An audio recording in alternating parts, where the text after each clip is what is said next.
안녕하세요. 모티북입니다. 오늘 준비한 책은 대성의학사에서 펴낸 감정자유기법 길잡이입니다. 감정자유기법은 두드림이라고도 불린다고 하는데요. 감정자유기법의 특징 중 하나가 몸에 있는 경혈들을 손끝으로 두드리는 것이기 때문이라고 합니다. 그럼 지금부터 책 속으로 들어가 보도록 하겠습니다. 감정자유기법과 감정자유기법 길잡이에 관해 감정자유기법과 감정자유기법 길잡이의 세계에 온 당신을 환영한다. 당신은 이제 세계적으로 수백만 명의 사람들에게 도움을 준 기법과 함께 거대한 모험을 떠나려고 한다. 이 모든 활동에는 다른 사람들에게 감정자유기법에 관해 이야기를 전하는 풀뿌리 조직이 관련되어 있다. 감정자유기법을 전파하는 임무를 담당하는 정부 조직이 있는 것도 아니고 감정자유기법을 광고하는 기업에 홍보부서가 있는 것도 아니며 감정자유기법에 관한 소문을 일으키는 뛰어난 소셜미디어 전문가가 있는 것도 아니고 감정자유기법을 밀어주는 제약회사가 있는 것도 아니다.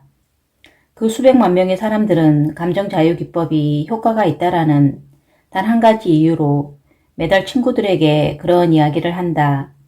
감정자유기법 길잡이는 감정자유기법이 그 수백만 명의 사람들에게 어떤 방식으로 도움을 주는지 당신에게 보여주고 그들 중 몇몇의 이야기를 전하고 감정자유기법이 당신에게도 어떻게 도움이 될 수 있는지 보여주며 수십 가지의 임상시험으로 입증된 과학적 감정자유기법 방식인 임상자유기법의 기초를 당신에게 가르쳐주기 위해 존재한다. 감정자유기법에 대해 알아가고 감정자유기법이 당신 자신뿐 아니라 주변 모든 사람에게 어떻게 도움이 될 수 있는지 알아가면서 당신은 감정자유기법이 어디에서 비롯되었고 왜 지금과 같은 형태로 구성되었는지에 관한 질문을 하게 될 것이다. 현대 심리학의 근원을 둔 감정자유기법. 감정자유기법의 뿌리는 침술이라는 고대 과학뿐만 아니라 현대 심리학에도 깊이 자리 잡고 있다. 감정자유기법이 가장 많은 가르침을 얻은 심리요법의 두 가지 접근법은 인지요법과 노출요법이다. 인지요법은 우리 행동까지 형성하는 생각, 즉 인지를 통해 우리가 세상을 보는 방식을 다룬다. 노출요법은 외상 사건을 기억하는 것의 치료적 가치에 집중한다. 경혈 두드림. 감정자유기법은 흔히 두드림이라고 불린다. 감정자유기법의 핵심이 되는 특징 중 하나가 몸에 있는 경혈들을 손끝으로 두드리는 것이기 때문이다. 경혈에 압력을 주는 이른바 지압술이 침술만큼이나 효과가 있다는 점이 연구를 통해 밝혀졌다. 침술 이론은 경락이라는 경로를 따라 기가 우리 몸 전체에 흐른다고 가르친다. 질병은 이런 흐름에 장애나 혼란이 생길 때 일어날 수 있으며 침술과 지압술은 이런 장애물을 제거하는 데 사용할 수 있다. 제2장에는 지압술이 왜 어떻게 치유에 그렇게 큰 도움이 되는지에 관한 더 많은 정보가 담겨 있다. 몸에 대한 자극이 심리적 치유에 역할을 담당할 수 있다는 생각은 20세기 후반에 서서히 나타나기 시작했다. 1920년대에 지그문트 프로이트의 동료였던 정신과 의사 비렐름 라이히는 감정적 외상이 신체의 특정 부위에 경직을 유발할 수 있다는 자신의 관찰 결과를 토대로 근육 갑옷이라는 용어를 만들었다. 조셉 월피라는 선구적인 정신과 의사는 외상 후 스트레스 장애를 겪던 제2차 세계대전 참전 용사들을 완치시킬 방법을 찾으면서 그들을 치료했다. 그는 다양한 형태의 신체 자극을 시험했고 마침내 전투 경험과 같은 외상 기억을 회상하면서 폐 아래에 있는 가로막을 사용하여 심호흡을 하는 가로막 호흡을 하면 기억에서 감정적 내용이 제거될 수 있음을 발견했다. 그 기억은 여전히 남아있지만 더는 그 기억이 큰 감정적 반응을 촉발하지는 않게 되는 것이다. 1960년대 초반 조지 굿하트라는 미국 카이로프렉터는 침술에 입문하게 되었다.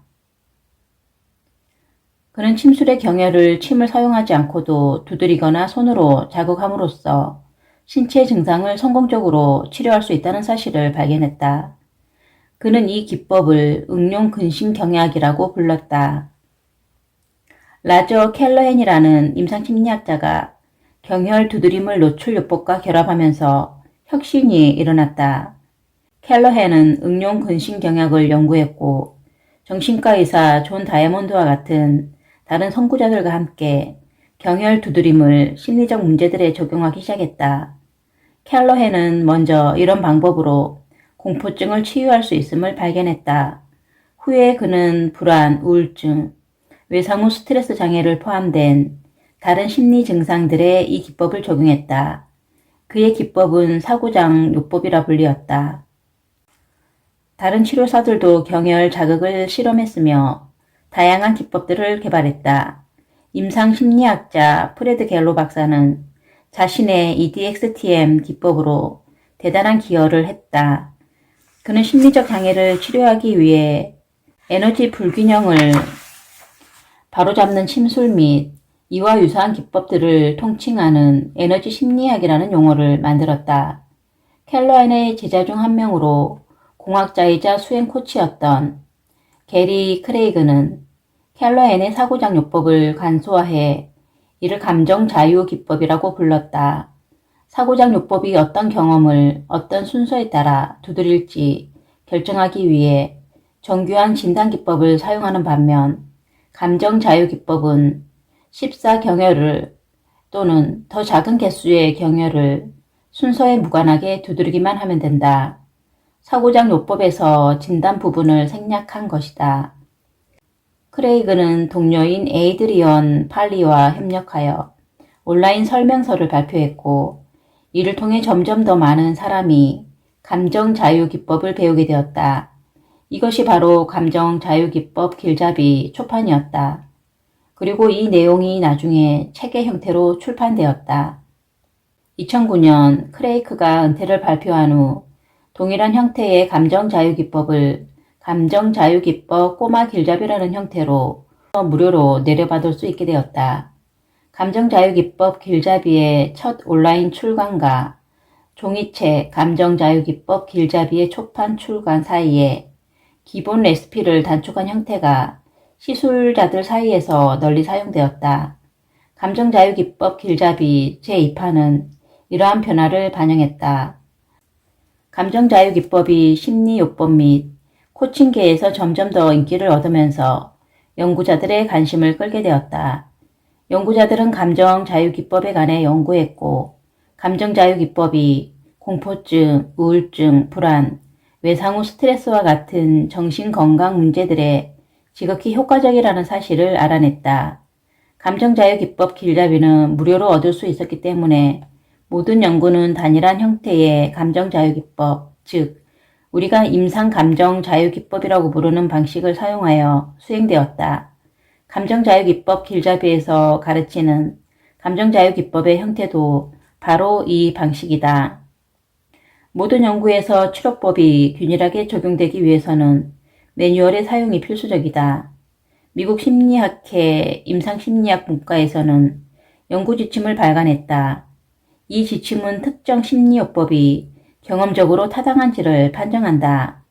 어떤 연구가 타당한 것으로 간주되기 위해서는 7가지 필수적 기준을 만족해야 하며 그중 하나가 문서로 만들어진 매뉴얼의 사용이다. 이를 통해 어떤 과학적 연구가 동일하게 되풀이될 때 연구자들이 서로 상응하는 요소들을 비교할 수 있게 된다. 연구에는 보통 다음과 같은 문장들이 포함된다. 감정자유기법 프로토콜은 감정자유기법 길잡이에 기술되어 있다. 감정자유기법은 끊임없이 성장하고 진화하고 있다.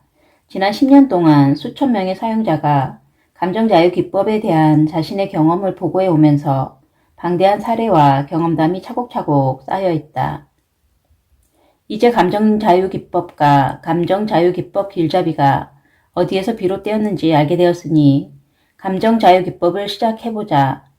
우선 감정자유기법의 과학적 토대를 설명하면서 감정자유기법이 굳건한 과학에 기반을 두고 있는 안정적이고 신뢰할 만한 기법이라는 점을 보여줄 것이다.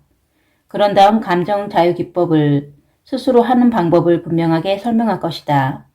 그 다음으로는 감정자유기법을 다양한 문제에 적용하는 방법과 더불어 삶에서 감정자유기법으로 최대의 효과를 얻는 방법을 보여줄 것이다. 감정자유기법을 감정의 자유로 가는 관문으로 활용해온 수백만 명의 사람들과 마찬가지로 당신도 건강과 수행에서 그와 같은 혜택을 경험하게 되기를 희망한다.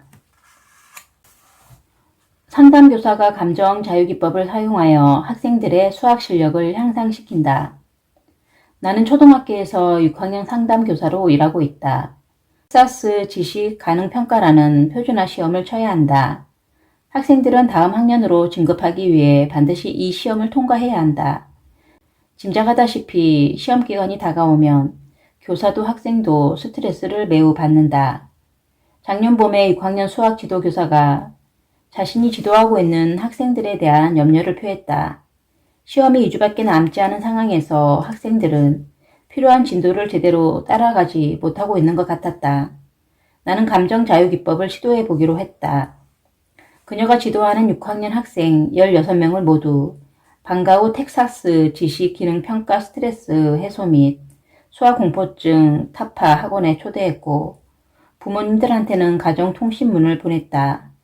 16명 중 10명이 참석하기로 했다. 이 그룹은 매일 방과 후 1시간씩 만나기로 했다. 우리는 회기에서 수학과 시험 공포증, 수학의 어려움, 스트레스 및 불안과 관련된 문제들에 대해 감정자유기법을 사용했다. 나는 학생들이 나에게 솔직해질 수 있는 자유를 주었고 검열 없이 수학에 관한 자신의 문제가 무엇이라고 생각하는지 이야기하게 했다. 여학생 중 한 명은 자신이 유치원 때 처음 숫자를 마주하게 되었을 때부터 수학에 대한 문제가 시작되었다고 말했다. 다른 아이들은 숫자가 무엇인지도 알고 어떻게 활용하는지도 아는 것 같았지만 자신은 그렇지 않았다. 그녀는 당황했고 부끄러웠고 바보가 된 기분이었다. 학교에 다니는 동안 그런 기분이 계속 떠나지 않았다. 수학을 둘러싸고 각각의 학생들에게 일어나는 과거와 현재의 문제들을 찾아낸 후 우리는 각각의 걱정들에 대한 십정 강도를 측정했고 학생 한 명을 골라 두드렸다. 나머지 학생들은 무대 위에 있는 학생을 따라 자기 몸을 두드리면서 혜택 나눔을 했다. 학생들은 두드림의 대상이 자신이 아님에도 계속해서 자신의 감정 강도 수준이 떨어져서 깜짝 놀랐다. 학생들은 열정적으로 참여했고 두드림의 대상이 되거나 다른 사람을 두드려주는 일을 자원했다. 매일 밤 학생들은 두드림 숙제를 받았다. 최종 결과는 어떻게 되었을까? 텍사스 지식 기능평가 스트레스 해소 및 수학 공포 타파 학원에서 참가했던 10명의 학생 중 9명이 텍사스 지식 기능평가 시험에 합격했으며 나머지 한 명도 비록 합격은 하지 못했지만 상당한 실력 향상을 이뤘다. 참가하지 않기로 했던 6명의 학생 중 4명은 통과했고 2명은 낙제했다. 물론 대단한 일이라고 생각한다. 하지만 감정자유기법을 배우고 사용한 학생들은 그것 말고도 새로운 자신감과 자기 유능감을 키울 수 있게 되었다.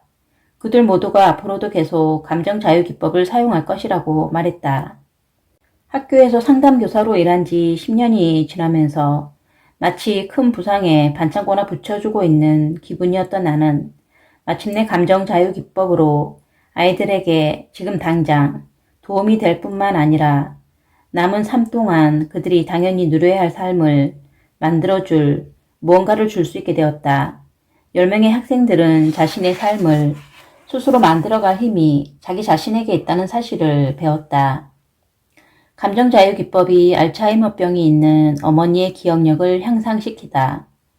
알츠하이머병이 있는 내 81세 어머니와 관련해 내가 최근에 겪은 감정자유기법 성공담을 여기 소개한다. 어머니는 지난 5년 동안 상태가 나빠지고 있다. 가까운 가족들은 알아보시지만 친구들은 못 알아보신다. 어머니는 대화가 이어지는 동안만 대화를 이어가실 수 있다. 특히 단기 기억력이 떨어지셨다. 어머니는 언니와 형부와 살고 계신다. 언니 부부가 여행을 갈 때마다 어머니는 나와 함께 지내신다. 어머니는 언니와 형부가 어디에 있는지 절대 기억하지 못하신다. 그래서 언니 부부가 어디에 있는지 물어보시는 일이 흔하다. 일주일 전에 언니와 형부는 텍사스에 있는 딸 미란다를 보러 갔다. 예상했던 대로 어머니는 우리 집에 들어오신 지 5분 만에 언니와 형부가 어디 있는지 묻기 시작했다. 몇 시간마다 계속해서 어디 있는지 내게 물어보셨다. 그때마다 나는 제니까 루디는 텍사스에 미란다랑 조시랑 아기 벤저민을 보러 비행기 타고 갔어요. 라고 말씀드렸다. 그렇게 닷새가 지나고 내 짜증 수치는 절정에 도달했다. 보통 짜증이 나고 절망적인 순간에 감정 자유 기법이 생각난다. 언니 부부가 어디에 있는지 말씀드리면서 어머니를 두드리면 기억하실지도 모르겠다는 생각이 들었다. 나는 어머니를 두드려드리면서 제니까 루디는 텍사스에 미란다랑 조시랑 아기 벤저민을 보러 비행기 타고 갔다라는 어구를 되풀이하시게 했다. 어머니는 나를 따라서 중저 두드리기를 하실 수 있었고 생일 축하 노래를 정말 즐겁게 부르셨다. 나는 순서 두드리기로 마무리를 했고 10분이 지나서 기대하던 그 질문을 했다. 몇 초간 곰곰이 생각하시다가 나에게 제니까 루디는 텍사스에 미란다랑 조시랑 아기 벤저민을 보러 비행기 타고 갔다 라고 이야기하시는 어머니 모습에 내가 얼마나 기뻤는지 상상할 수 있을 것이다. 1시간 후에 16살 된 내 아들이 집에 들어왔을 때 나는 아들이 그 질문을 할머니에게 하고 깜짝 놀라는 모습을 보려고 안달이 났다. 물론 어머니는 완벽하게 대답하셨다.